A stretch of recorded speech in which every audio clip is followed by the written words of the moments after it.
Raperi i njohur Mozik është bërë sërish pjesë e diskutimeve në rrjetet sociale, pasi ora luksoze që ai prezantoi si origjinale të markës prestigjioze Richard Mille është konfirmuar se është e falsifikuar. Fillimisht, dogana e Kosovës njoftoi se ora që Mozik kishte deklaruar si origjinale rezulton të jetë kopje, duke hedhur dyshime mbi paraqitjen e tij publike.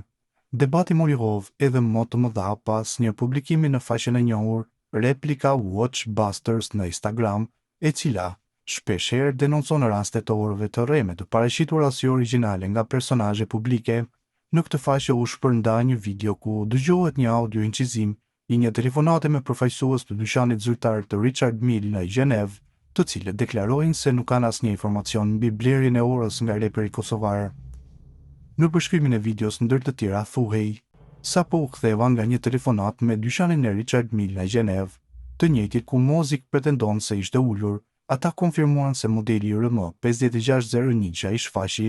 është i limituar në vetëm 10 ekzemplarë në botë, me vlerë rreth 2 milion euro dhe nuk është kurrë i disponueshëm për të blerë rastësisht. Megjithatë, këtu jemi me Mozikun që poston një kopje 500 euroshe dhe paraqet sikur sapo ka dalë nga Gjeneva me një Richard Mille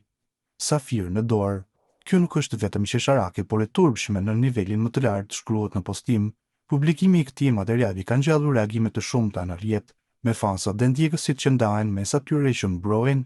reperin dhe atyre që kritikojnë ashpër mënyrën e tij të paraqitjes,